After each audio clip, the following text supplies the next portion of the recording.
Dan tidak ada pohon pisang yang memakan buah pisang. Semua dipersembahkan buat semesta. Mereka mengejarkan cinta kasih yang luar biasa. Tidak ada bunga yang menikmati keharuman bunganya. Dan keharuman bunga itu dipersembahkan buat semesta. Tidak ada sungai yang memakan airnya sendiri. Semua air dipersembahkan pada semesta. Matahari tidak pernah mencicipi sinarnya sendiri. Semua sinarnya dipersembahkan buat semesta. Lalu siapa yang tidak mempersembahkan pada semesta? Manusia.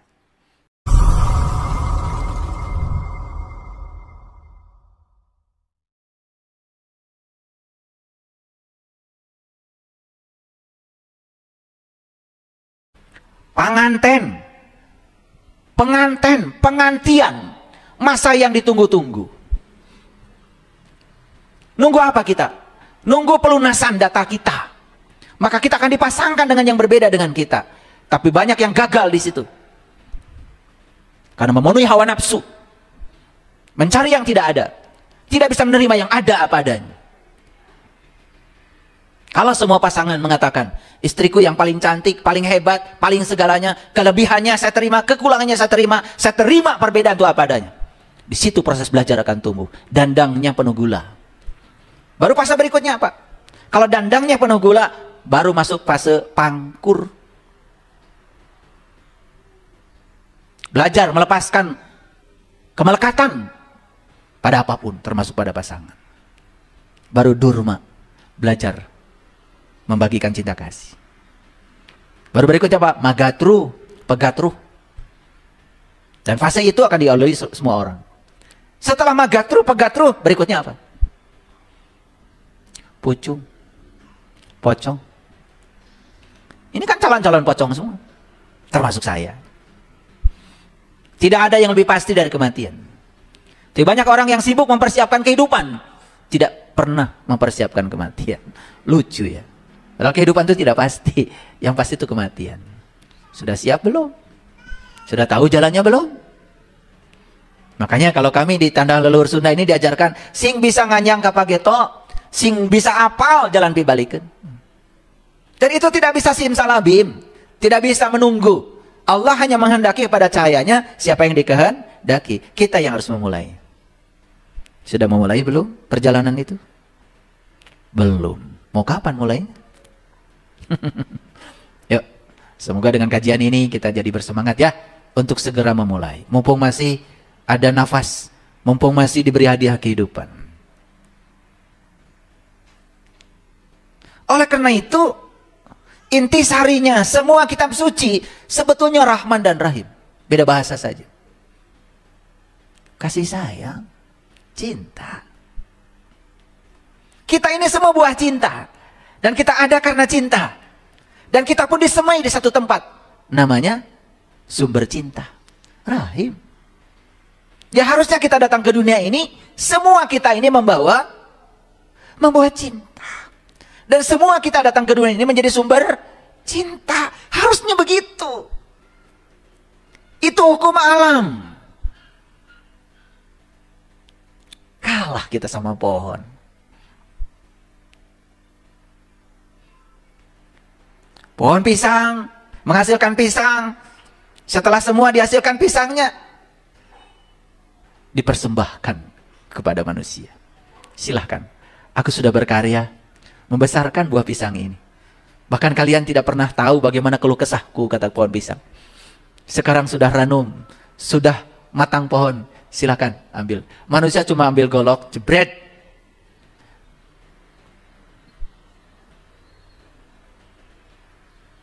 Dan tidak ada pohon pisang yang memakan buah pisang.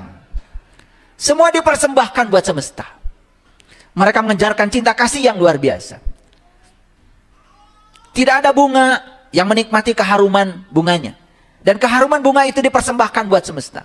Tidak ada sungai yang memakan airnya sendiri. Semua air dipersembahkan pada semesta. Matahari tidak pernah mencicipi sinarnya sendiri. Semua sinarnya dipersembahkan buat semesta. Lalu siapa yang tidak mempersembahkan pada semesta? Manusia. Sudah begitu, manusia masih memikirkan tempat istimewa setelah kematian. Padahal mereka yang telah mempersembahkan segalanya pada alam, tidak pernah memperbincangkan tentang tempat istimewa setelah kematian. Mereka memang tugasnya menyebarkan cinta.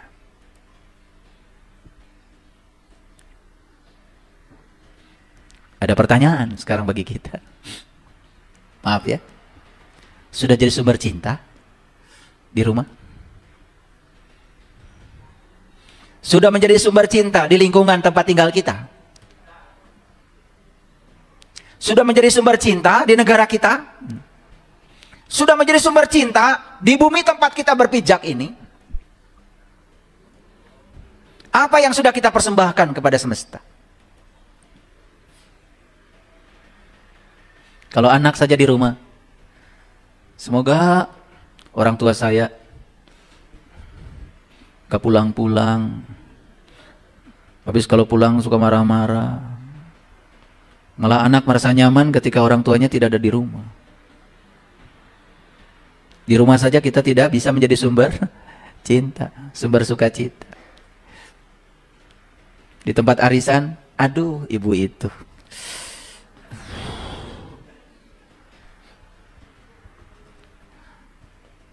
Kenapa dia datang? Bagus kalau dia nggak datang. Kedatangannya disesali, kepergiannya malah disyukuri. Ada nggak yang kayak gitu? Ada?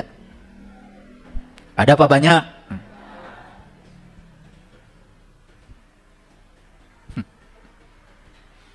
Kenapa? Kenapa kita menjadi menyeramkan? Karena kita belum bisa melumpuhkan kekerasan dengan welas asih. Karena kita belum menemukan sumber cinta dalam diri kita sendiri. Inilah masalah kita. Ini judul kita hari ini.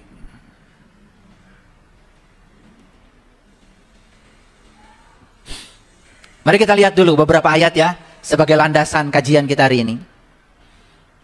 Yang pertama saya ingin menyampaikan Quran surat Al-Hijr, surat 15 ayat 49. Nabi ibadi anni annal ghafurur rahim.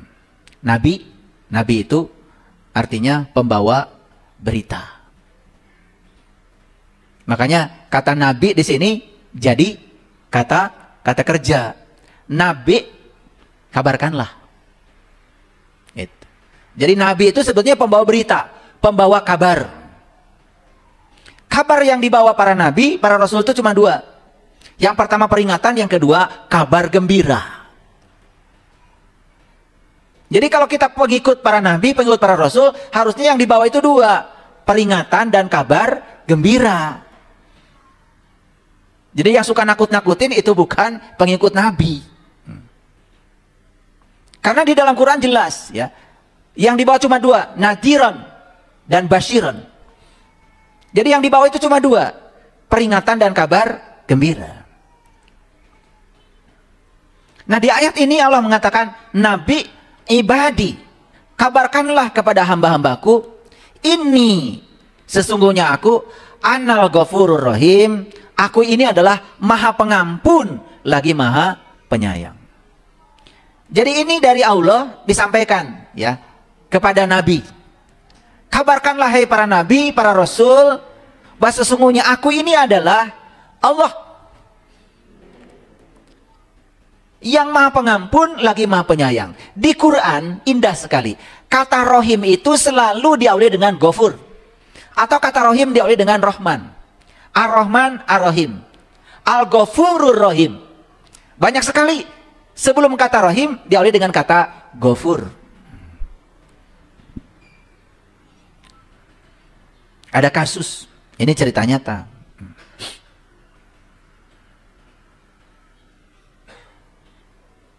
Jadi ada seseorang yang telantar lah hidupnya.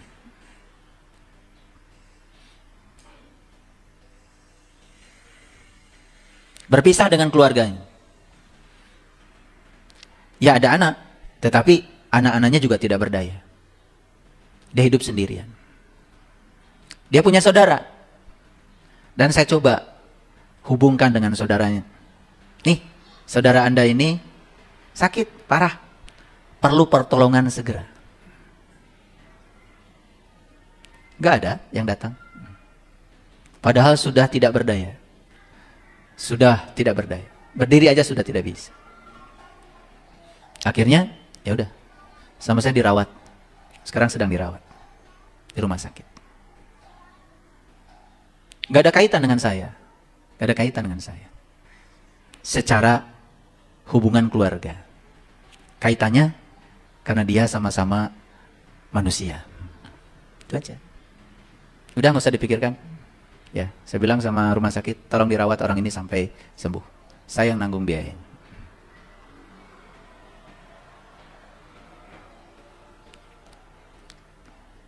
Jadi saya kabarkan kepada keluarganya bahwa ini sakit, tidak ada tanggapan sama sekali. Ini kan masalah. Padahal yang suka diceritakan itu soal agama. Jadi agama itu sepertinya terpisah itu. Kasih sayang itu sepertinya bukan bagian dari agama gitu. Agama itu malah sibuk soal ritual tanpa spiritual. Akibatnya apa? Hal-hal yang mendasar, tolong menolong, dengan saudara sekandung saja, mungkin takut kehilangan. Ada yang berkurang barangkali. Dompetnya takut kekurangan. Padahal memberi itu bukan buat siapa-siapa. Memberi itu buat kita sendiri. Saya pernah bareng sama-sama orang Singapura ke Tangkuban Perahu. Sepanjang jalan ya saya seperti biasa. Ini tadi pagi aja ke sini. Sama istri saya. Ada orang yang tidak bisa melihat. Lagi berusaha untuk menjajakan kerupuknya itu.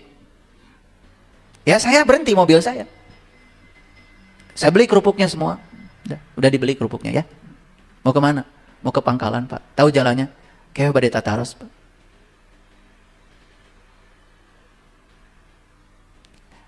Kalau kita sudah punya cinta di sini, kita tuh selalu terhubung dengan siapapun.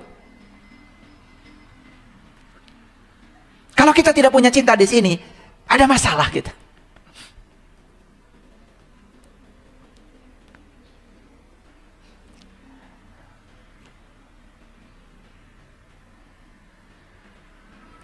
Ini pernah terjadi sama Nabi Musa, kan saya ulang-ulang di ceramah saya. Nabi Musa ditegur sama Allah. Hai Musa, kenapa ketika aku sakit kamu tidak menjungi aku? Kenapa ketika aku sakit kamu tidak menjenguk aku? Kata Allah. Lalu Nabi Musa berkata, bagaimana kau bisa sakit ya Allah? Yang sakit tetanggamu Musa, tetanggamu. Dan kalau kau menjenguk tetanggamu itu, kau menjenguk aku. Allah yang maha segalanya tidak perlu pertolongan kita yang lemah ini. Dan pertolongan kepada Allah yang sebenarnya adalah menolong orang-orang yang butuh pertolongan. Coba agama itu dibawa ke dalam kehidupan, nyata dalam kehidupan, dirasakan keberadaan kita menjadi sumber cinta bagi semesta. Ritual perlu. Karena semua ritual itu metode yang telah berhasil mengantarkan para nabi, para rasul sampai pada tujuan mereka beragama. Jangan ditolak, tapi jangan melekat. Tetapi apa dampak setelah kita melakukan itu? Apakah cinta kasih kita berkembang? Apakah ulas asih kita tumbuh? Apakah kita bisa melihat penderitaan pada orang-orang yang selalu bertindak kekerasan? Kalau kita melawan kekerasan dengan kekerasan, kita belum punya cinta kasih. Karena tidak ada hukumnya. Kekerasan dilawan dengan kekerasan akan semakin keras. Kekerasan hanya bisa dilumpuhkan oleh satu, ulas asih. Makanya di kajian sebelumnya saya sudah menyampaikan. Sebelum ini saya sudah menyampaikan. Mendengar dengan welas asih. Saya tidak ulang lagi. Silahkan itu didengarkan. Yang betul dengarkannya. Ambil sarinya. Implementasikan dalam hidup. Supaya ilmu itu menjadi syafaat. Bisa menolong kita. Hadirin. Jadi sebelum Ar-Rahim itu harus apa dulu di ayat ini? Al-Ghafur. Ghafur.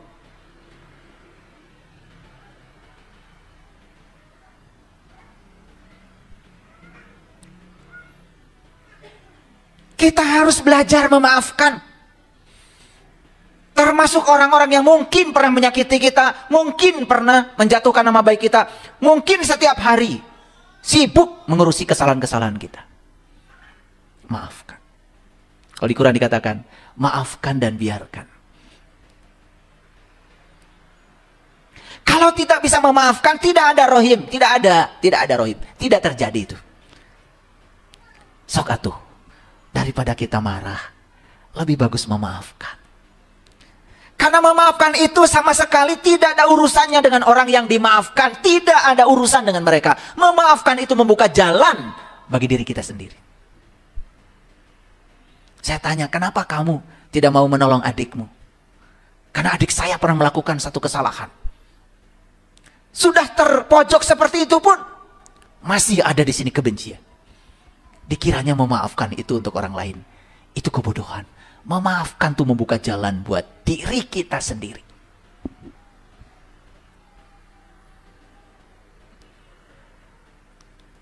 Ada yang bilang enak saja dimaafkan. Ya Allah, itu orang bodoh. Dia kira memaafkan itu buat orang lain. Tidak. Memaafkan itu buat diri kita sendiri. Saya berulang kali mengatakan, di kehidupan ini tidak ada orang lain.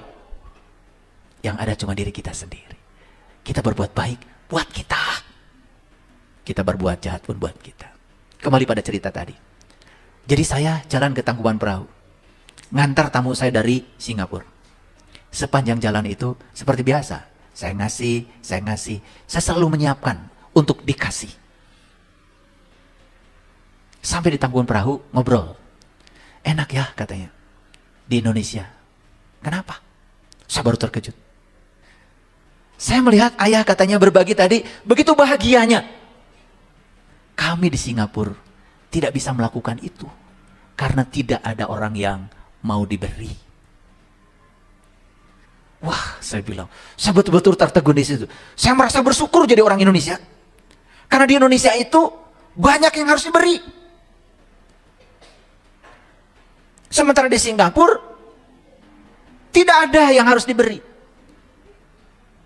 Sampai nangis tuh orang Singapura tuh. Sampai ketika kita makan di Sindang Reret itu, ngulang lagi sama saya, nangis. Enak ya di sini. Banyak orang yang mau diberi.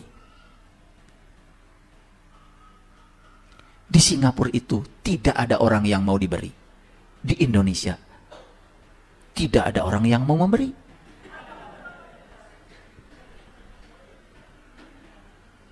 Lalu saya jelaskan. Saya memberi itu bukan buat siapa-siapa, buat diri saya. Dan saya selalu setiap memberi berterima kasih pada orang yang diberi. Terima kasih ya, terima kasih. Karena kalau tidak ada mereka, di mana saya nabung kebaikan saya? Ini pengumuman ya, untuk yang pelit. Saya pengen nyubit. Ini karena kita tidak punya knowledge, tidak punya pengetahuan. Dikiranya memberi itu buat orang lain. Dan dikiranya memberi itu ada yang hilang dari kita. Tidak, sekali lagi. Setiap kita memberi dengan tulus dan melupakannya, saat itu juga alam semesta mengolahnya, mempersiapkan gantinya. Asal kita memberi tulus tanpa pamrih.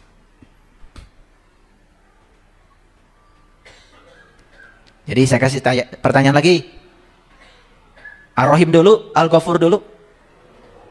Ulangi. Ar-Rahim dulu, Al-Ghafur dulu. Sudah selesai ya Al-Ghafur? Allah itu Maha Pengampun. Bagian dari dirinya Allah itu sudah ditiupkan kepada kita. Ketika aku sudah selesai menciptakan tubuhmu, aku tiupkan ruhku. Berarti di dalam ruhku yang Allah tiupkan kepada kita, ada bagian dari dirinya yang dititipkan kepada kita, yaitu Al-Ghafur, Ar-Rahim. Kenapa itu hilang sekarang dari diri kita? Al-Ghafur dulu, Ar-Rahim dulu. Selesaikan Al-Ghafur, baru Ar-Rahimnya akan muncul. Kalian masih punya banyak masalah. Ar-Rahimnya gak muncul-muncul karena apa? Memaafkan aja, dirinci kesalahannya.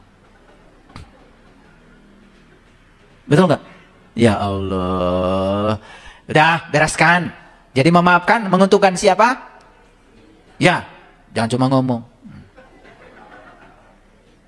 Stop berbicara kebaikan.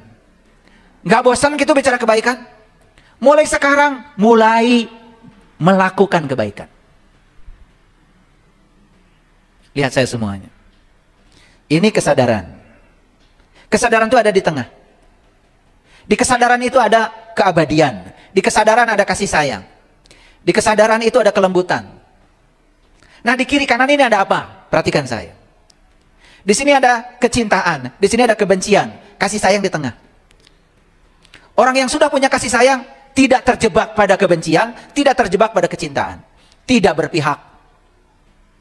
Kan kita suka begitu. Pada orang yang kita senangi, sanjung-sanjung. Pada orang yang kita benci, dijelek-jelekan terus. Ini masih ekstrim kiri, ekstrim kanan. Kasih sayang di mana? Di tengah. Kasih sayang itu tidak terjebak pada kecintaan, tidak terjebak pada kebencian. Menerima semuanya apa adanya. Itu yang disebut dengan melampaui dualitas. Itu yang disebut dengan ganjil. Itu yang disebut dengan pencerahan. Lampaui dualitas di sini. Di sini ada kehidupan, di sini ada kematian. Di mana keabadian? Di sini. Di sini ada halus, di sini ada kasar. Di mana kelembutan? Di sini. Makanya kita itu oleh Allah dikasih dua jalan. Wahadainahu najdain. Aku telah berikan dua jalan, kebaikan, keburukan. Tapi Allah bilang, cobalah jalan mendaki. Kenapa? Lihat saya semuanya. Kita tidak melakukan keburukan. Yes, sudah bagus. Karena orang yang melakukan keburukan, untuk tobatnya, kalau keburukan ini di sini, kalau kesadaran itu di sini, maka dia untuk kembali dari keburukan pada kesadaran, jaraknya jauh. Tapi kalau dia melakukan kebaikan, dan dia melekat pada kebaikannya, dan dia sangat mengagungkan kebaikannya, dan dia merasa sudah melakukan kebaikan, malah bangga dengan kebaikannya, bukankah dia melakukan keburukan juga sebetulnya? Cuman bedanya, kalau orang melakukan keburukan, kembali kepada kesadarannya jauh. Kalau orang melakukan kebaikan, harus kembali juga pada kesadaran. Makanya setelah melakukan kebaikan, buru-buru balik pada kesadaran. Karena yang melakukan kebaikan bukan saya. Yang melakukan kebaikan adalah Allah. Saya tidak melakukan apa-apa. Kembali pada kesadaran. Nah, maaf ya. Banyak orang yang merasa dirinya sudah melakukan kebaikan, dia terkunci di kebaikan. Malah kebaikan jadi keburukan. Karena dia tidak buru-buru kembali kepada kesadaran. Nah, kembali kepada kesadaran, itu yang disebut dengan taubat. Ngerti sekarang taubat? Taubat itu saat melakukan keburukan, buru-buru balik pada kesadaran. Bahkan saat melakukan kebaikan pun, buru-buru balik pada kesadaran. Supaya kita tidak bangga dengan kebaikan kita. Kita ada di sini. Itu yang disebut dengan kesadaran, melampaui dualitas. Ah, ini agak mahal nih. Ilmunya agak mahal. Tapi gratis. Gratis.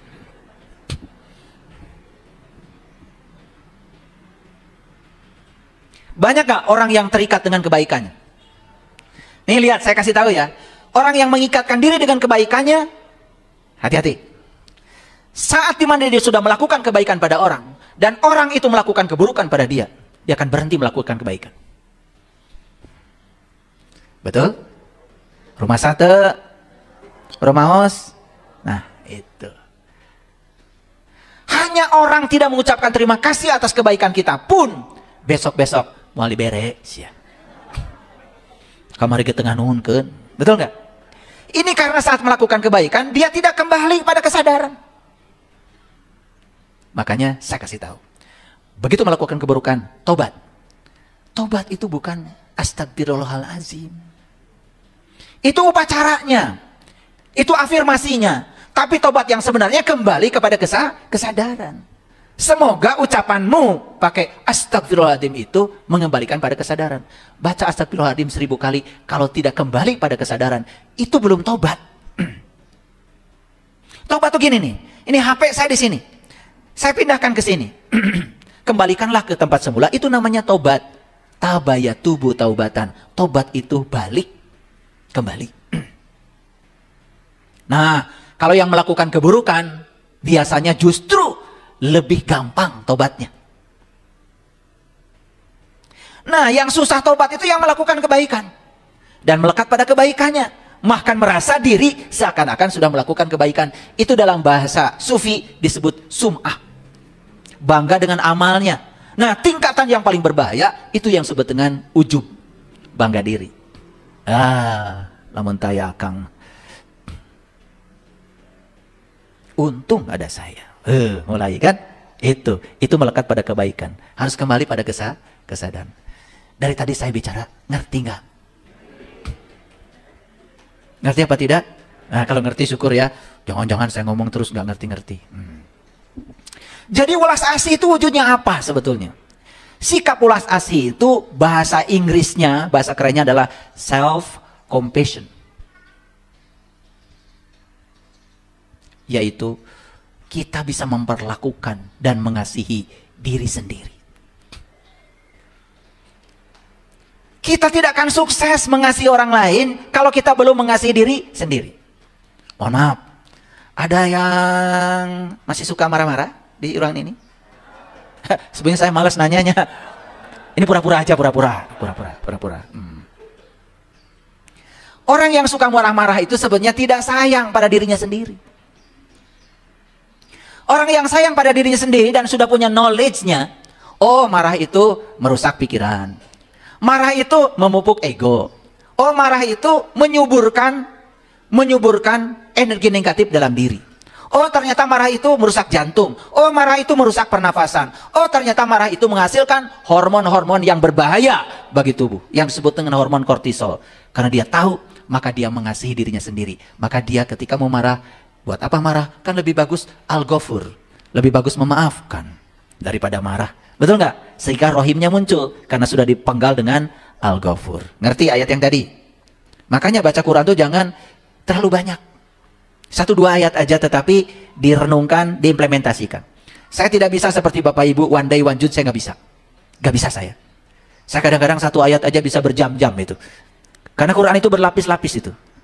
Kayak kulit bawang. Ulangi sekarang. Siap self-compassion. Siap memperlakukan atau mengasihi diri sendiri. Siap apa tidak? Nah, itu ulas asih, latihannya begitu. Itu aja dulu latihannya.